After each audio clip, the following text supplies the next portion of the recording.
What would you do if the thing you spent years building suddenly stopped feeling worth it?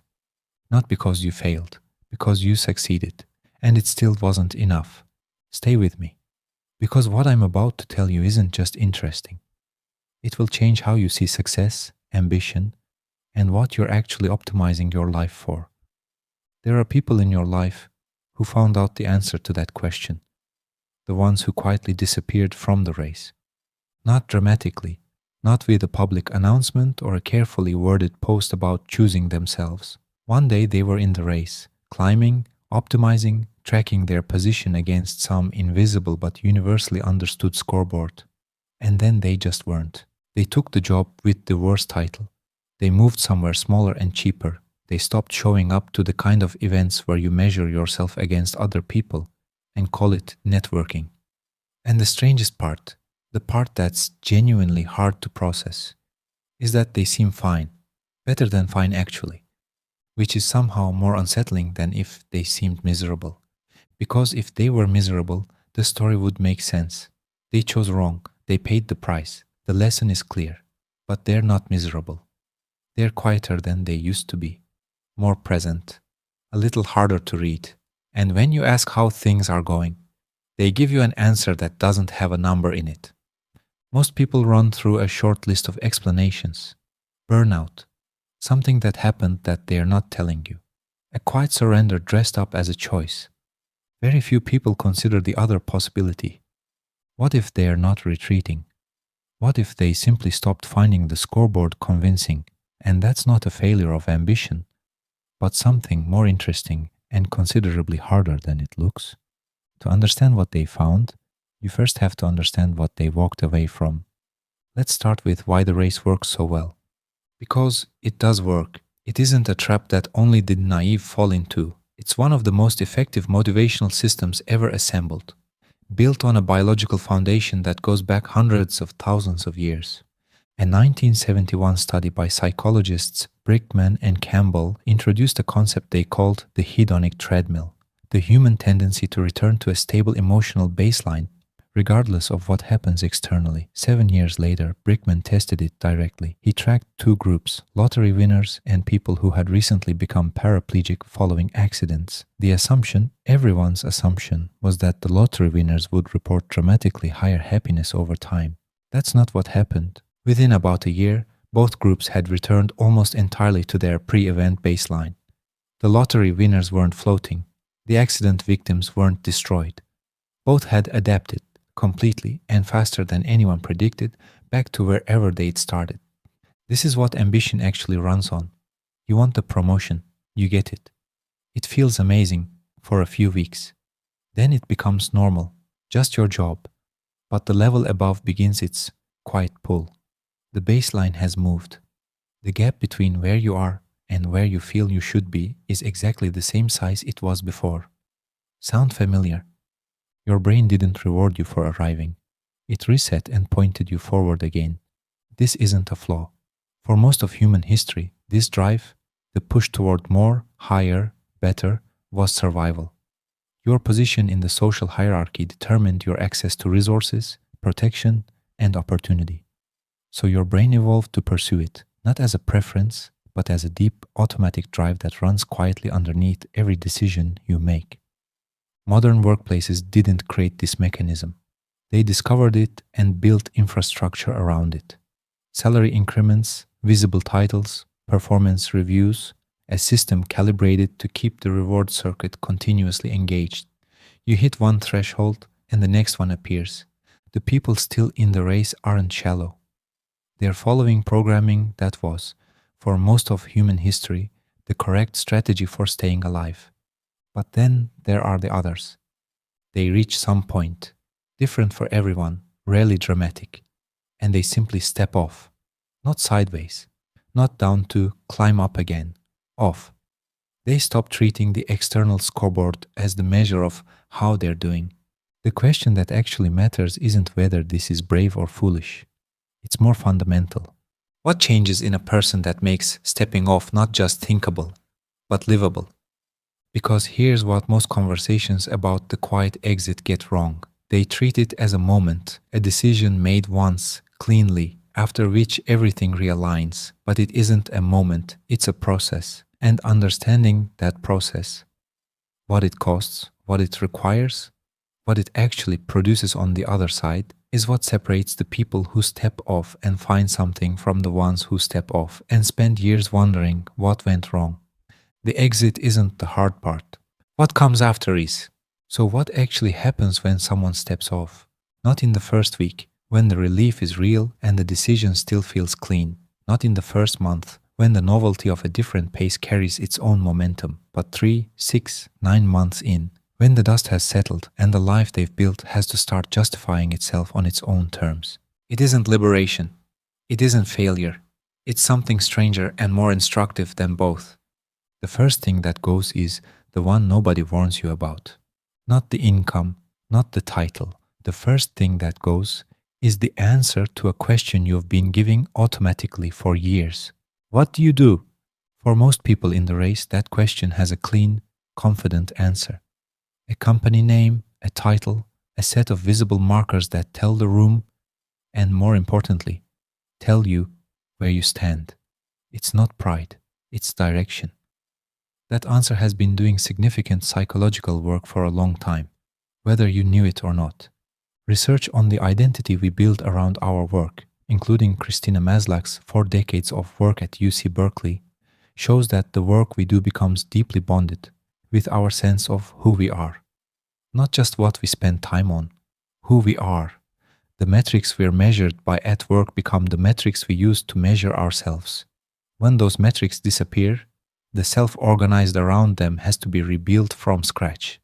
That rebuilding doesn't feel like freedom, at least not at first. It feels like standing in a room that used to be full of furniture and realizing you have to decide what to put in it, without a catalog, without a template, and without anyone to tell you whether you're doing it right. This is the first real cost of the quiet exit, not the financial adjustment, the identity adjustment. The second cost arrives from the outside, and it's subtler than you'd expect. When you downshift, you don't just change your own life. Without meaning to, you hold up a mirror to everyone around you who hasn't. Research on motivation consistently shows that people driven primarily by external rewards are highly sensitive to social comparison. When the reference point changes, the comparison starts to fall apart. Your exit doesn't just raise questions about your choices, it raises questions about theirs. The responses you get are rarely hostile. They are worried. They ask if you're okay, if something happened, if you're sure. Their concern is genuine, and it's also, at least partly, an immune response. You've deviated from the script. And deviation makes people uncomfortable in ways they don't always have language for. Picture a dinner table. Someone asks what you've been up to. You say you stepped back from the senior role. You're working fewer hours. You've been reading again. Cooking properly in the evenings. The table doesn't go hostile. It goes quiet in a specific way. Because you've just made the invisible question visible. What are all of us actually running toward? The people most unsettled by your exit are often the ones closest to you. Not because they want you to fail, but because if your different answer is valid, it raises questions about their own they're not ready to sit with yet. But here's what most exit narratives leave out entirely. Some people who step off miss it. Not the stress, not the deadlines or the politics, but the structure, the clarity, the specific feeling of knowing at any given moment whether you're winning, because the metrics are visible, agreed upon, and updated in real time. When you exit, that clarity doesn't transfer automatically to your new life. You have to build it from scratch. And in the gap between leaving the old measures and finding new ones, there's a period, sometimes brief, sometimes not, where the absence of feedback feels like the absence of meaning. Take Elena. She planned her exit carefully, saved deliberately, stepped into a reduced arrangement that finally gave her the time she'd been saying for years she needed. For the first 6 months, quietly miserable. Not because the new life was bad, because the absence of the old game felt like a void she hadn't yet built anything to fill. She kept reaching for the signal, the sign that today had been a good day, that she was on track, and finding nothing there. It took her almost a year to understand that this wasn't a problem with the exit. It was something she'd been carrying in from the race, a need for external proof that she was doing okay, one the race had always provided, and that she now had to learn to live without. Elena's story isn't the end of the road, it's the middle of it. That's not a small thing. Transitioning from external to internal measures of success, from doing things because they're measurable to doing them because they're meaningful, is genuinely difficult. It takes real time, and it requires a tolerance for ambiguity that the race never once asked you to develop. The race gave you a scoreboard. The exit asked you to decide what counts as a point. But the people who get through that gap, who learn to live without the external signal, tend to find something they weren't expecting. Decades of research on human motivation, built significantly on the work of psychologists Edward Deci and Richard Ryan, point consistently in one direction. People who operate from the inside, driven by autonomy, genuine engagement, and personal meaning, report significantly higher sustained well-being over time. Not immediately, not during the transition, but over time, the trajectory moves differently. Think about Marcus. 15 years into a career he was good at. Respected, stable, earning well. Waking at 3 in the morning about a meeting scheduled for the following Tuesday. Not a crisis anyone around him could see, just the slow, quiet cost of a life built entirely around external metrics. 2 years after stepping back, the income is lower. Nothing on paper looks like progress. But something shifted. Marcus started noticing things he hadn't noticed in years. The sunlight on a Wednesday afternoon, the sound of a conversation he was actually present for. Small things, but present things. Things that belonged to him. It took him almost a year before that stopped feeling like failure and started feeling like the actual point. What he found on the other side wasn't happiness in the simple sense, something quieter, more durable, a life that finally felt like his, which raises the question the race never asked. Whose life was it before? And more importantly, if the exit is this hard, and the costs are this real, and there's no guarantee of what's waiting on the other side, why do the people who make it through almost never go back? Because something specific happens, and once you see it, the whole thing makes sense. Here's what's actually going on underneath all of it. The race works because it's aligned with your biology. The hedonic treadmill keeps resetting your baseline, so the goal line always moves. The external metrics give your brain a clear, constant signal of whether you're winning. The social structure around the race reinforces it at every point. In the dinner table conversations, in the LinkedIn timelines, in the quiet comparisons that happen automatically whenever you're in a room with people who are still climbing. It's not a conspiracy, it's a system. And systems this well designed don't require force to keep people inside them. They just have to be the path of least resistance. The quiet exit is a decision to leave that path. And that's why it's harder than it looks. And why the people who do it successfully aren't the ones who found it easy. They're the ones who found it genuinely difficult and kept going anyway. Deci and Ryan's central finding was that people have 3 fundamental psychological needs: autonomy, the feeling that your actions are genuinely your own; competence, the sense that you're effective at things that actually matter to you; relatedness, real, meaningful connection to other people. The race, it turns out, was designed to deliver all 3: competence through achievement, relatedness through teams and shared goals, autonomy, occasionally in the right environments. But when these needs are met through external pressure rather than internal alignment, when you feel competent because the metrics say so, rather than because the work itself feels meaningful, the well-being that results is fragile. It depends on the structure staying in place. Remove the structure and it can collapse with it. The people who successfully exit aren't people who no longer need these things. They're people who have found, or are actively building, ways to meet them that don't depend on an external scoreboard to confirm they're real. That's the actual work of the quiet exit, not the practical side of earning less or living smaller. The psychological work of rebuilding the internal infrastructure the race was providing from the outside. What that looks like in practice is less dramatic than most exit narratives suggest. It's not a single moment of clarity. It's a series of small, often uncomfortable adjustments to how you measure a day, a week, a year. Did I spend time on things that felt genuinely mine? Did I show up for the people I actually care about? Did I feel present inside my own life, or was I skimming across the surface of it again? These questions sound like cliches until you have spent years not asking them, until you realize that the race, for all its clarity and structure, never once required you to answer them. It handed you a pre-built answer about what a good life looks like and a treadmill to run on. The exit, uncomfortable as it is, finally forces the question into the open. And here's what people who get through the transition consistently find. The answer isn't the one they expected. It's quieter. It doesn't look impressive from the outside, but it's built from their own values, not inherited from a system they stepped into by default. And that difference, it turns out, is everything.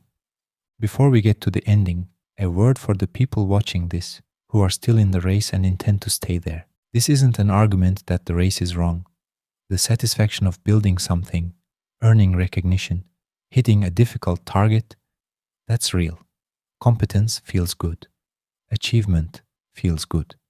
For many people, the race genuinely is the right game, not by default, but by considered preference. That's a legitimate answer. But there's a difference between staying in the race because you've looked at the alternatives and chosen it, and staying because you've never seriously asked whether the scoreboard you're chasing is actually yours. Brickman's lottery winners adapted back to baseline within a year, not because the money didn't matter, because the brain adapts to whatever becomes normal. The question is what you want your normal to be. And that question doesn't get easier the longer you avoid it. The quiet exits aren't giving up. They're playing a harder game. One with no visible scoreboard, no promotion, no external confirmation that they're doing it right.